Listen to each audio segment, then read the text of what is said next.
Mis hermanos y hermanas, Dios nos dijo: háganse luces en el firmamento de los cielos para separar el día de la noche, y sirvan ellas de señales para las estaciones y para días y años. Cuando el Señor creó los cielos y la tierra, Él puso las estrellas en las posiciones en que están, para que pudiéramos ver los signos celestiales. La Biblia es clara al decirnos: déjenlas ser para señales. Entonces dice estaciones, y para días y años. Con este entendimiento, los invito a reflexionar sobre lo que están a punto de oír, que puede ser uno de los mensajes proféticos más claros de este año. La revista New Scientist informó que la Luna cubrirá el Sol el día 8 de abril, para personas en partes de los Estados Unidos, Canadá y México, creando una experiencia única. Un eclipse solar total es un evento maravilloso, explica Patricia Reeve, de la Universidad Rice en Texas. La temperatura cae de forma abrupta, se oscurece en medio del día, y es posible observar estrellas y planetas. Existen también fenómenos únicos para observar antes y después del eclipse total, como sombras extrañas y los llamados anillos de diamante, que son brillos intensos de luz causados por los rayos solares pasando por la superficie irregular de la Luna. Luego, Forbes reporta: ¿con qué frecuencia ocurren eclipses solares? Un nuevo mapa de la NASA, mostrando la distribución geográfica de eclipses solares totales, reveló que un lugar específico en la Tierra experimenta un eclipse solar total una vez cada 366 años, en promedio. Esto hace el evento del día 8 de abril algo notable, especialmente en partes del sur de Illinois, Missouri y Kentucky. Ahora, bajo la óptica de la profecía bíblica, observemos esto. Sabemos que una de las razones por las que Dios creó los cielos fue para darnos señales. Jesús, al alertarnos sobre la venida del Hijo del Hombre, nos dijo en Lucas capítulo 21, versículo 25, que habría señales en el sol, en la luna y en las estrellas. En la tierra, las naciones estarán en perplejidad por el bramido del mar y de las olas. Jesús estaba hablando directamente a nuestra generación. Él dijo que veríamos señales en el cielo. Entonces, cuando estos signos comiencen a aparecer, miremos hacia arriba y levantemos nuestras cabezas, porque nuestra redención se acerca. Mis queridos, mi tercer punto es que no debemos considerar esto de manera aislada. Cuando miramos la profecía bíblica, debemos hacerlo en el contexto apropiado. No podemos simplemente afirmar que estamos en los últimos días porque vemos signos en los cielos. Debemos considerar qué otros signos nos han sido dados para observar. El aumento de falsos profetas y falsos maestros. Jesús nos advirtió que en los últimos días la principal cosa contra la que debemos protegernos es el engaño. Y entonces, mirando los eventos actuales, vemos que creía firmemente que estaba defendiendo la fe de mis antepasados, preservando la pureza de nuestra tradición contra un movimiento que parecía amenazar los mismos cimientos de nuestra creencia. Sin embargo, mirando hacia atrás ahora, veo cómo la rigidez de mi entendimiento me llevó por un camino de oscuridad y dolor. La muerte de Esteban, un hombre de fe inquebrantable y virtud, debería haber sido una señal para mí. Su firmeza ante la adversidad y su gracia ante la muerte eran evidencias de una fuerza que no comprendía. Aún así, en ese tiempo todo lo que vi fue una amenaza a la ley que reverenciaba. Ahora me doy cuenta de que en mi fervor de hecho, estaba resistiendo la propia voluntad de Dios. Estaba tan sumergido en mis convicciones que no podía ver la obra de Dios desplegándose ante mis ojos. Esta realización me atormenta y humilla, recordándome mi falibilidad y la necesidad de constante vigilancia sobre mi corazón y mente. La transformación que experimentaría más tarde no solo me abrió a la verdad del Evangelio, sino que también me enseñó la importancia de la compasión, la humildad y el arrepentimiento. Aprendí que la verdadera fe no reside en la rigidez de la ley, sino en el amor incondicional de Dios y en la gracia redentora encontrada en Cristo Jesús. Esta reflexión es un recordatorio constante de dónde comencé y del largo camino que he recorrido, transformado por la gracia de Dios. Ahora veo que la verdadera sabiduría viene en reconocer nuestras limitaciones y en estar abierto a la transformación continua por el amor y la gracia de Dios. Sin embargo, en el camino a Damasco, algo extraordinario sucedió. Una luz del cielo brilló a mi alrededor y caí al suelo. Oí una voz que decía: «Saúl, Saúl, ¿por qué me persigues?». Perplejo pregunté: «¿Quién eres tú, Señor?». Y la voz respondió: yo soy Jesús, a quien tú persigues. Esta experiencia me dejó temporalmente ciego y fui llevado a Damasco, donde pasé 3 días en oración y reflexión. Aquel momento en el camino de Damasco fue un divisor de aguas en mi vida. La intensidad de la luz, la voz que hablaba con autoridad y amor, todo conspiraba para derribar las paredes de convicción que había construido a lo largo de los años. Yo, que siempre me había enorgullecido de mi visión clara sobre la ley y la tradición, fui literal y simbólicamente cegado. En aquella oscuridad física, una nueva luz comenzó a brillar en mi corazón, una luz de comprensión y revelación. Durante los 3 días en que estuve sin ver, mi mente estuvo en torbellino. Reviví cada argumento, cada acción, cada convicción que tenía sobre el Mesías. La voz de Jesús, yo soy Jesús, a quien tú persigues, resonaba incesantemente en mis pensamientos. ¿Cómo podría ser posible? Como yo, tan devoto a la ley, estaba de hecho persiguiendo al propio Dios. Es como si una nueva vida fuera soplada en su ser. Él cambia todo.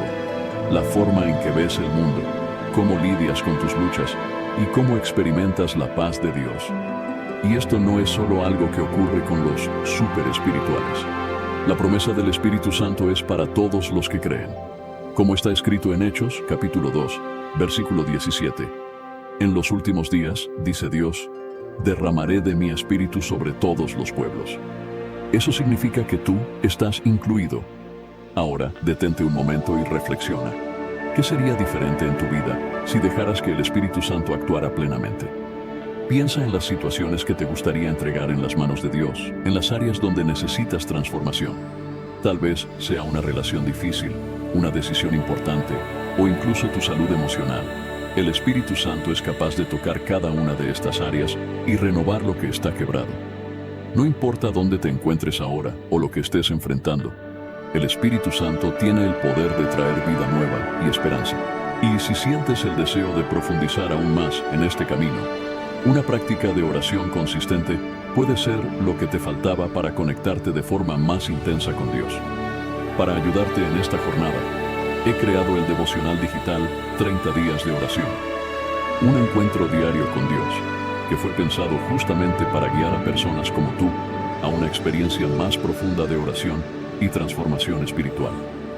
Si deseas descargarlo, solo tienes que hacer clic en el link del primer comentario fijado de este video. La primera cosa que sucede cuando el Espíritu Santo entra en alguien es la transformación del corazón. No se trata solo de un cambio de comportamiento o de hábitos exteriores, sino de una renovación profunda que alcanza la esencia de la persona. El corazón en la Biblia representa el centro de nuestras emociones, pensamientos y voluntades. Es allí donde están guardados nuestros deseos más profundos, nuestras debilidades. Y es allí donde el Espíritu Santo comienza a operar, trayendo una renovación que solo puede venir de Dios. Ezequiel, capítulo 36, versículo 26, nos revela esta verdad. Daré a ustedes un nuevo corazón y pondré un nuevo espíritu dentro de ustedes. Quitaré de ustedes el corazón de piedra y les daré un corazón de carne. Esta promesa es lo que el Espíritu Santo hace en la vida de aquellos que lo reciben. Él reemplaza el corazón endurecido por el pecado, por la amargura y por el dolor, por un corazón sensible a la voz de Dios, dispuesto a obedecer y a vivir de acuerdo con la voluntad divina. Esta transformación es visible en las actitudes, en los pensamientos y principalmente en las elecciones que la persona comienza a hacer. Cuando el Espíritu Santo transforma el corazón, todo a su alrededor comienza. Nos separó uno del otro, y Elías subió al cielo en un torbellino. Yo vi y clamé, mi padre, carro de Israel y sus jinetes, y nunca más lo vi. Entonces tomé mis propias vestiduras y las rasgué en 2 partes. Reflexionando sobre estos eventos extraordinarios y sobre el camino que ahora recorría, me di cuenta de la profundidad de la responsabilidad que llevaba. Era un peso, pero también un privilegio inmenso.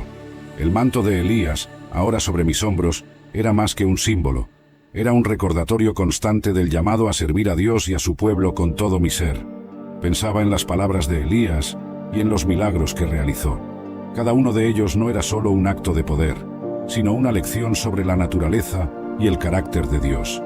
Y ahora era mi turno de continuar ese camino, de ser un canal a través del cual el amor, la justicia y el poder de Dios pudieran fluir. sabía que no estaría solo en este viaje.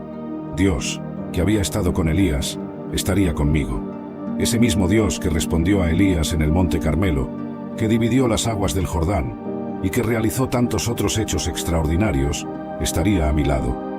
Confiaba en que, en cada desafío que enfrentara, su sabiduría y fuerza me guiarían.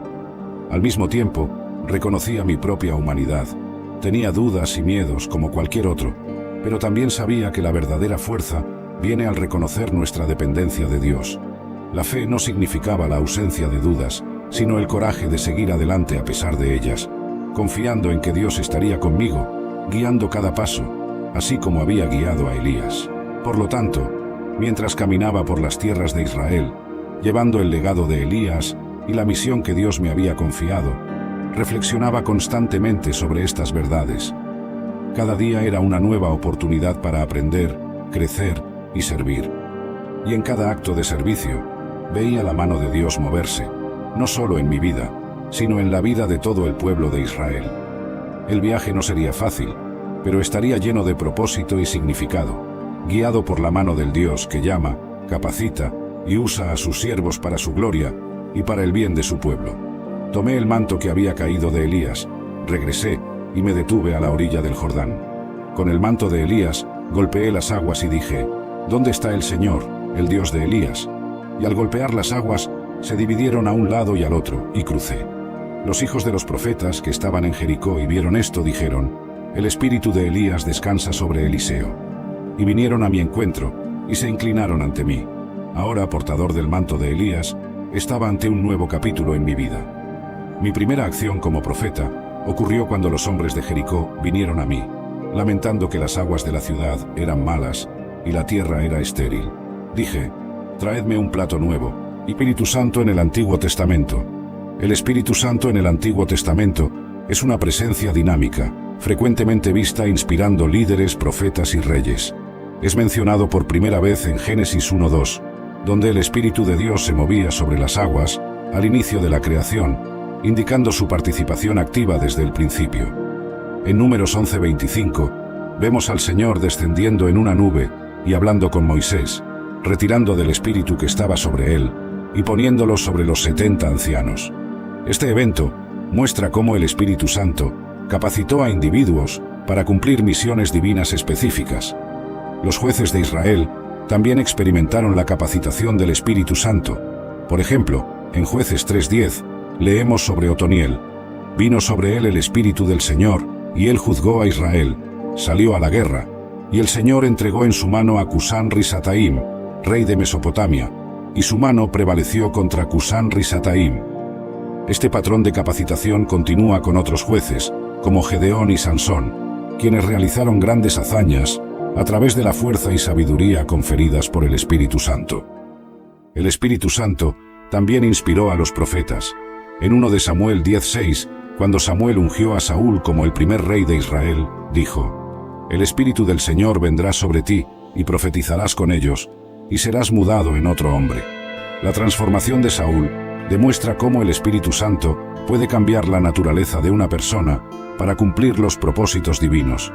Esta misma inspiración se ve en profetas como Isaías, Jeremías y Ezequiel, quienes recibieron visiones y mensajes del Espíritu para guiar y advertir al pueblo de Israel.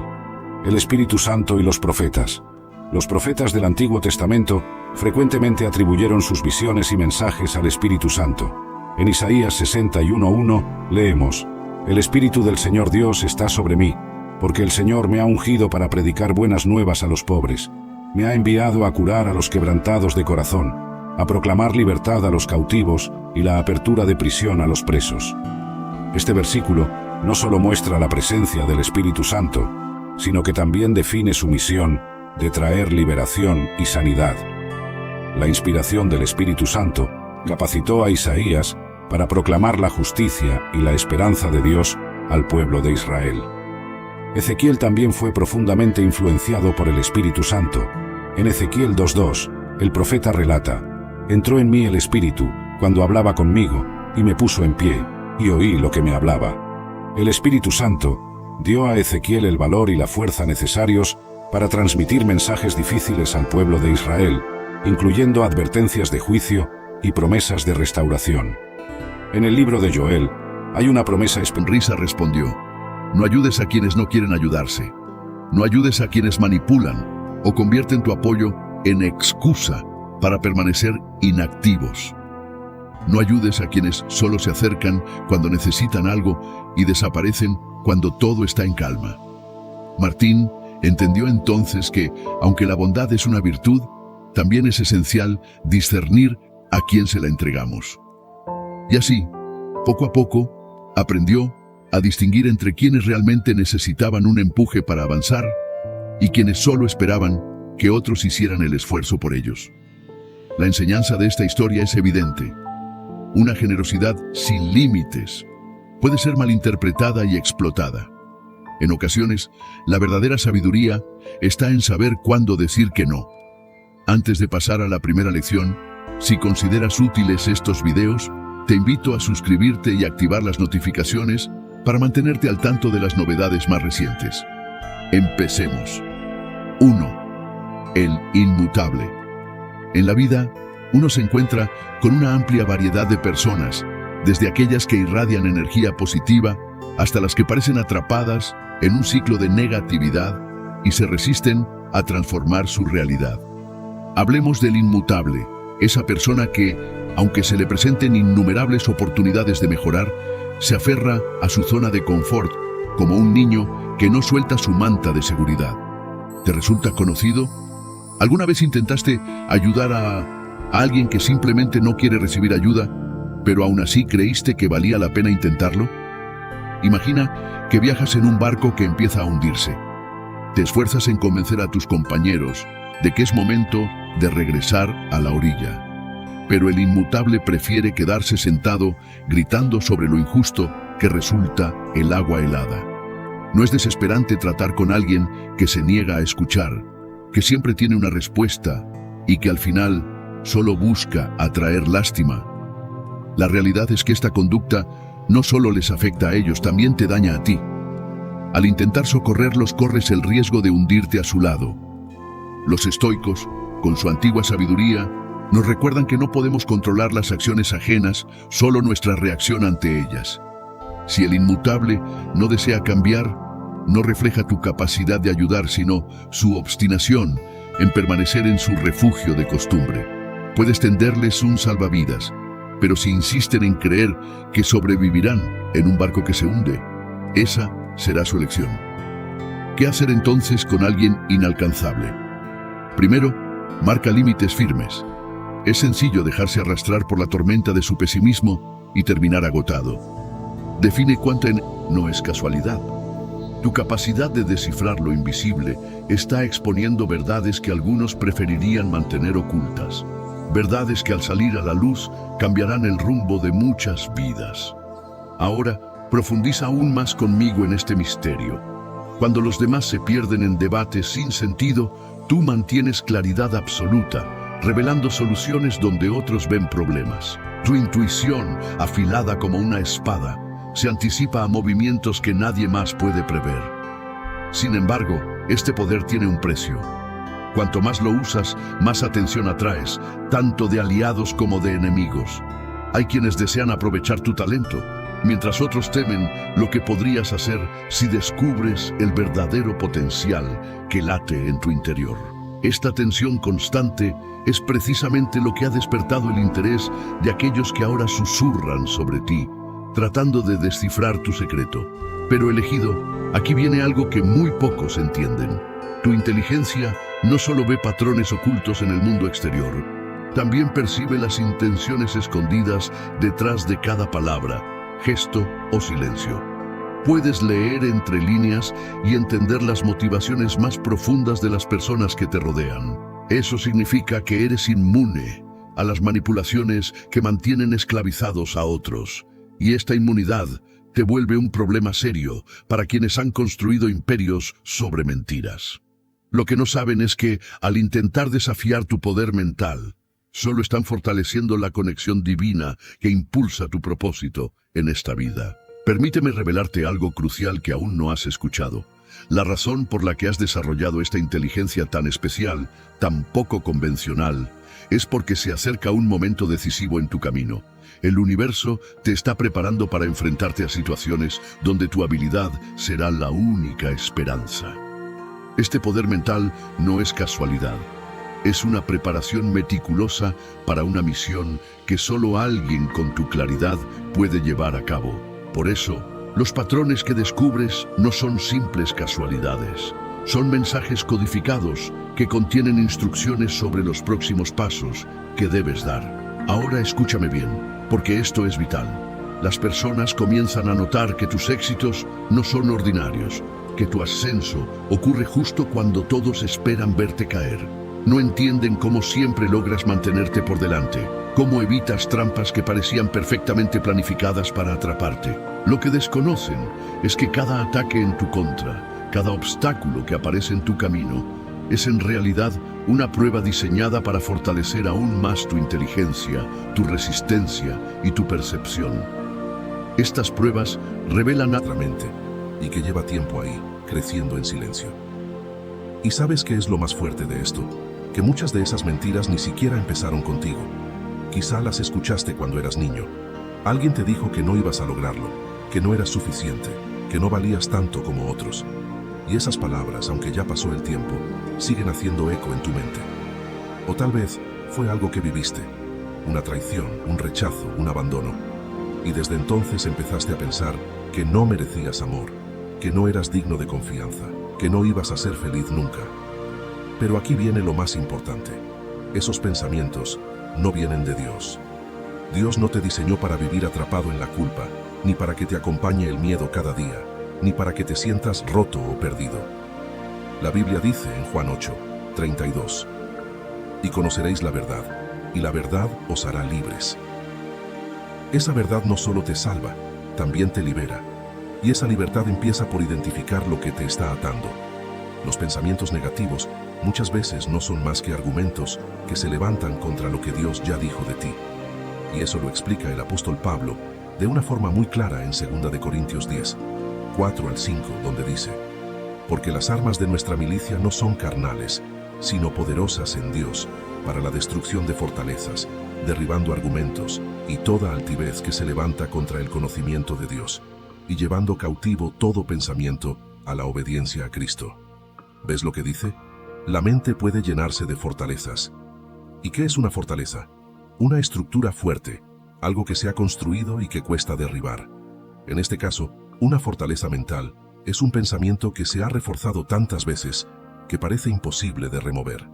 Como por ejemplo, no sirvo para nada, Dios se olvidó de mí, siempre fracaso, soy un problema, nadie me ama. Cada vez que piensas eso, estás fortaleciendo una mentira. Y esa mentira se convierte en una fortaleza que empieza a gobernar tu vida sin que te des cuenta. Por eso Pablo dice que nuestras armas no son humanas. No es solo leer frases positivas, no es solo distraerte, no es solo ignorar lo que sientes. La batalla se gana cuando traes esos pensamientos a la luz, los enfrentas con la verdad de Dios y decides no dejarte dominar más por ellos. Porque aunque esos pensamientos parezcan tuyos, aunque sientas que siempre han estado ahí, eso no significa que tengan que quedarse. Y aquí es donde empieza el cambio. Cuando decides dejar de esconder lo que piensas y empiezas a mirar tu mente con los ojos de Dios. Él no te ve como tú te ves. Él no te define por tus pensamientos oscuros. Él te llama por tu nombre y su voz siempre va cargada de esperanza. Por eso este primer paso es tan importante, porque si no reconoces la raíz, vas a seguir cortando ramas sin que se ofreció para ser borrado del libro de Dios si de alguna manera podía rescatar al pueblo. Dios dijo no a la petición de Moisés, pero podemos decir que Dios estaba anticipando el sacrificio de uno mayor que Moisés, quien se daría por su pueblo, trayendo una expiación completa y total. Por supuesto, Jesús tenía el mismo corazón sacrificial cuando murió por nuestros pecados. Dios aceptó perdonar a la nación, pero reservó el derecho de juzgar a los pecadores individuales. Ahora ve, guía al pueblo al lugar del que hablé. Fue la promesa de Dios de mantenerse fiel a Israel y mantener su presencia con ellos. Mi ángel irá delante de ti. Segundo, el enigma de Neustán. Los libros bíblicos de los reyes se refieren a la imagen de una serpiente enrollada alrededor de un poste como Neustán. La imagen se describe en el libro de Números. Después de ser liberados de Egipto, el pueblo comenzó a quejarse a Dios sobre las condiciones de sus vidas, y como respuesta directa, Dios esparció entre ellos serpientes ardientes. Muchos del pueblo acabaron falleciendo, y muchos más estaban muriendo. En respuesta a la oración de Moisés, Dios ordenó que una serpiente de bronce fuera erigida en un poste, y prometió que cualquiera que mirara a la serpiente de bronce sería sanado de la mordedura de serpiente que había recibido. Los israelitas comenzaron a adorar a la serpiente ardiente que Moisés había hecho de bronce en algún momento entre Moisés y Ezequías. La serpiente de bronce se menciona en conexión con las reformas de Ezequías, pero la adoración a Neustán puede haber ocurrido mucho antes de Ezequías. Segundo Reyes capítulo 18, versículo 4 dice: Él eliminó los lugares altos del culto pagano, derribó las imágenes, las piedras conmemorativas y cortó los aserines. También rompió en pedazos la serpiente de bronce que Moisés había hecho, porque hasta aquellos días los israelitas quemaban incienso a ella, y era llamada Neustán, una escultura de bronce. Aunque es fácil ver cómo algo que trajo curación milagrosa podría convertirse en un objeto de adoración, seguía siendo una flagrante desobediencia a los mandamientos de Dios. La serpiente de bronce fue el método de Dios para la liberación durante el incidente registrado en Números 21. No hay el menor indicio de que Dios tuviera la intención de que tuviera alguna aplicación adicional. Es interesante notar que la traducción literal de la palabra Neustán es pieza de bronce. Es posible que Ezequías le diera el nombre de Neustán para que la gente recordara que era solo una pieza de bronce, que no contenía ningún poder. Incluso en la situación descrita en Números 21, fue Dios quien trajo la sanidad, no Neustán. Una poderosa lección para todos nosotros al aprender de Neustán es que incluso las cosas buenas y las personas buenas tienen el potencial de convertirse en ídolos en nuestras vidas. Toda nuestra adoración